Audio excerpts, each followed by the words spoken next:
இந்த வீடியோல நம்ம 2 முக்கியமான விஷயங்கள பத்தி பேச போறோம். ஒன்று திரு விஜய் அவங்கள கைது செய்யறதுக்கு ஏதாவது வாய்ப்புகள் இருக்கா அப்படின்னு சொல்லிட்டு மோதிரங்கள் இருக்கா அப்படின்றது.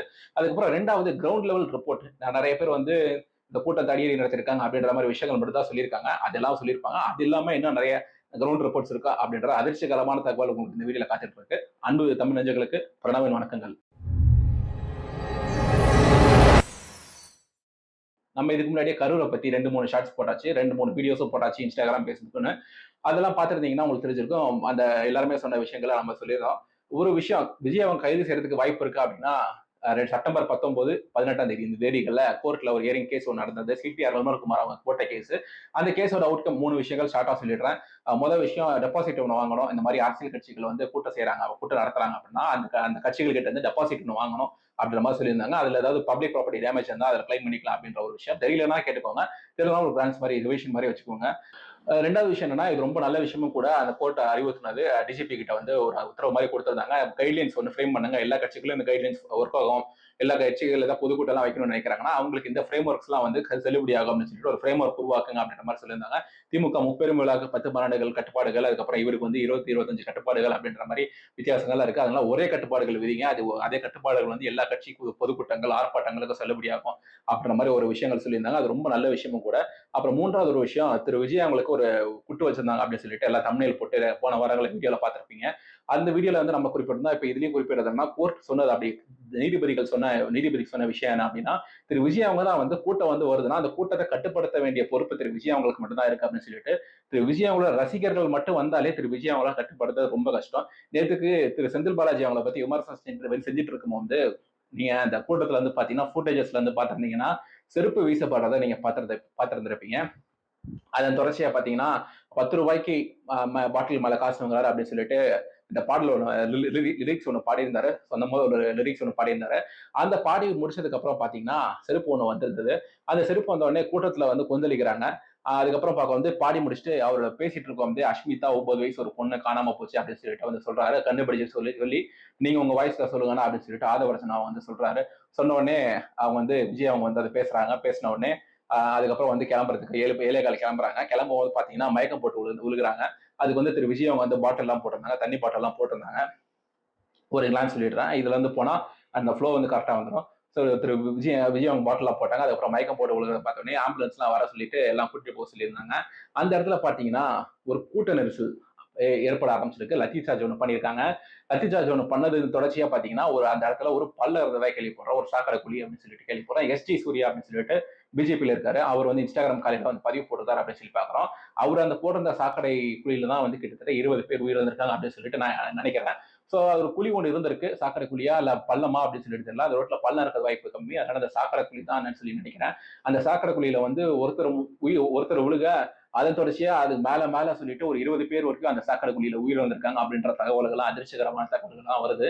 சோ அதுக்கப்புறம் பார்க்க வந்து ஃபர்ஸ்ட் பேசுற இடத்துலயும் சரி, செகண்ட் பேசின கரூர்லயும் சரி, 2 இடத்துலயும் பாத்தீங்கன்னா அதிக லெவல்ல தாவேகாவினரை வந்து போஸ்டர் வைக்கிறதுக்கு அனுமதிச்சிருக்காங்க. அதாவது கண்மூடித்தனமா வந்து போஸ்டர் வச்சிருக்காங்க.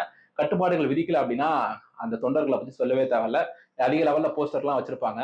அது மட்டும் இல்லாம எதிர்கட்சியை சேர்ந்தவங்களும் வந்து விஜய் அவங்களுக்கு போஸ்டர் எல்லாம் வச்சிருக்காங்க. கண்ணா பின்னா போஸ்டர் வச்சிருக்காங்க அப்படின்ற தகவல்களும் கிரவுண்ட் லெவல் ரிப்போர்ட்ல இருந்து வருது. சோ இதன்படி என்ன தெரியுது அப்படின்னா காவல்துறை அவர்கள் வந்து இவங்க என்னவா வேணாலும் பண்ணிட்டு போட்டோம் அப்படின்ற விஷயத்தெல்லாம் அனுமதிச்சிருக்காங்க அப்படின்னு சொல்லிட்டு தெரியுது. சோ இவங்க வந்து கூட்டம் வந்து சேர்ந்துட்டு போறாங்க. ஓடுறாங்களா ஓடிட்டு போறாங்க. 12 மணில இருந்து கூட்டம் சேர ஆரம்பிச்சிருக்கு.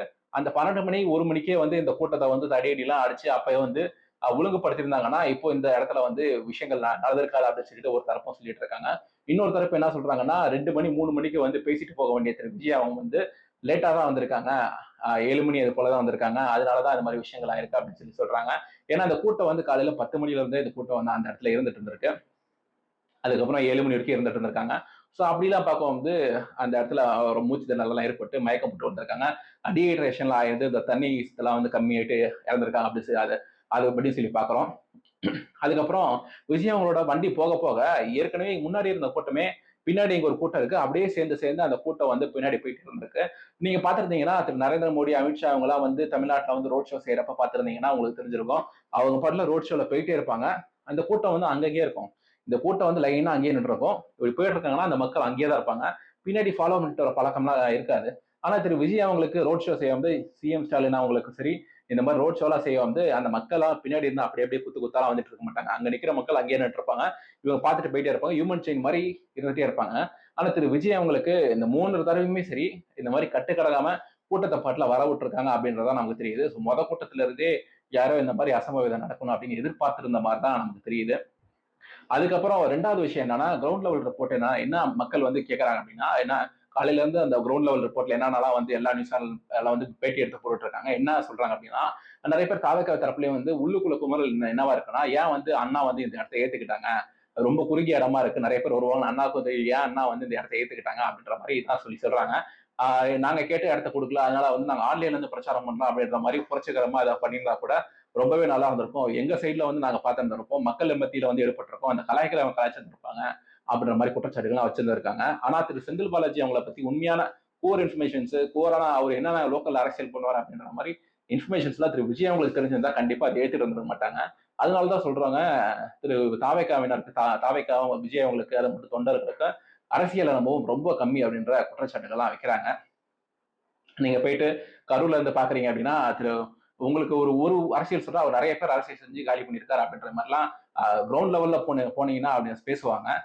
ஒரே காரணம், பாலாஜி செந்தில் பாலாஜி தோக்கணுங்கிறதுக்காக வேட்பாளர் போடுறாங்க. இதான் உண்மை. கேசிபிட்டிய பாஷாலாம் பலிக்கும். ஆகவே இதை நீங்க புரிஞ்சுக்கணும். ஆக இந்த நிலையில அதெல்லாம் நீங்க கேட்டு பாருங்க. கேசி பழனிசாமின்னு கரூர்லயே உள்ள எம்பி, நீங்க வந்து திமுகல வந்து எம்கே இணையறதுக்கு முன்னாடி திரு மு க ஸ்டாலின் அவங்க வந்து மேடையில வந்து பேசியிருந்தாங்க. கேசி பழனிசாமி வந்து அந்த இடத்துல இருந்திருப்பாரு. டிஎம்கேவோட கேசி பழனிசாமி கரூர் எம்பியா இருந்தவர். அவர் வந்து அந்த மேடையில இருக்கவும் தான் செந்தில் பாலாஜி அவங்கள வந்து கடத்தல்காரர் அந்த மாதிரிலாம் குறிப்பிட்டு இது விமர்சனம் பண்ணியிருப்பாரு. ஆனா அதுக்கு அடுத்து செந்தில் பாலாஜி அவங்க வந்து மேடையில இருக்கிறப்ப புகழ்ந்ததுக்கு அப்புறம் பேசியிருப்பாரு. அந்த இடத்துல பாத்தீங்கன்னா திரு கே சி பழனிசாமி அவங்க இருந்திருக்க மாட்டாங்க. சோ அவங்களுக்கு இடையில நடந்த அரசியல்லாம் நீங்க கொஞ்சம் போய் பாருங்க. கிரவுண்ட் லெவல்ல எவ்வளவு லோக்கலா ஒரு பாலிடிக்ஸ் பண்ணிருப்பாரு அப்படின்னு. அதெல்லாம் தெரியாத விஜய் அவங்க போயிட்டு அந்த இடத்துல சிக்கியிருக்காரு அப்படின்னு தான் சொல்லி ஆகணும். ஸோ இது ஹியூமன் ட்ராப்னு ஒன்று கேள்விப்பட்டிருப்பீங்க. அந்த மாதிரி தான் திரு விஜய் அவங்க சிக்கியிருக்காங்க அப்படின்னு சொல்லி பார்க்குறோம். ஸோ இந்த நீதிபதி இந்த வீடியோ ஸ்டார்டிங்ல சொல்லியிருப்பேன். நீதிபதி வந்து இந்த கூட்டத்துக்கு வந்து திரு விஜய் அவங்க தான் பொறுப்பு அப்படின்ற விஷயத்த குறிப்பிட்டிருந்தாங்க. அந்த குறிப்பிட்டதன் பின்னணியில வந்து திரு விஜய் அவங்கள கைது செய்யறதுக்கு முகாந்திரங்கள் நிறைய இருக்கு. ஏன்னா வந்து இந்த கூட்டத்துக்கு வந்து திரு விஜய் அவங்க தான் பொறுப்புனா, இங்க வந்து 40 அசம்பாவிதம் உயிர்கள் வந்து போயிருக்கு. 50 பேர் ஹாஸ்பிட்டல் இருக்காங்க. ஸோ அதுக்கு வந்து பொறுப்பு வந்து விஜய் தான் அப்படின்னு ஒரு காரணங்கள்லாம் சொல்லி அதுக்கு என்னென்ன பிஎன்எஸ் செக்ஷன்லாம் வந்து இப்போ பிஎன்எஸ் மாறிடுச்சு, பாரத் நியாய சனிதா அது மாறிடுச்சு. ஸோ அதுல வந்து திரு விஜய் அவங்கள கைது செய்யறதுக்கு என்ன முகாந்திரம் இருக்கு அப்படின்னு அலசிட்டு இருக்கதா நம்ம தகவல்கள் கேள்விப்படுறோம். இது தகவல்கள்லாம் உண்மையா இல்லையா அப்படின்றது போக போக தான் நமக்கு தெரியும். சீமான் அவங்கள வந்து கைது செய்யறதுக்கு எவ்வளவு முகாதாரங்கள் உண்மையா இருந்தது. பனைமரம் ஏறினது, பனைமரம் ஏறி இப்ப இந்த கல் இறக்குறதுக்கு தமிழ்நாட்டுல தடை இருக்கு. அதையும் மீறி அவர் வந்து கல் இறக்கியிருந்தாரு. இதெல்லாம் வீடியோ ஆதாரங்கள்லாம் இருக்கு, லைவ்ல எல்லாம் ஓடிச்சு. ஸோ அதுக்கு முகாந்திரங்கள் இருந்துமே அவர் வளர்ந்துருவாரு அப்படின்ற ஒரு காரணத்துக்காக கைது செய்யாம இருந்தாங்க. ஆனா திரு விஜய் அவங்களுக்கு முகாந்திரங்கள் கொஞ்சம் தான் இருக்கு. சீமான் அவங்களுக்கு எல்லாம் சான்ஸ் கிடையாது. இருந்தாலும் கைது செய்வாங்களா அப்படின்ற விஷயங்கள் எல்லாம் பொறுத்திருந்து தான் பார்க்கணும். போக போக இன்னும் என்னென்ன தகவல்கள்லாம் வருதோ அதை வச்சு அடுத்தடுத்த காணொலியை போடுவோம்.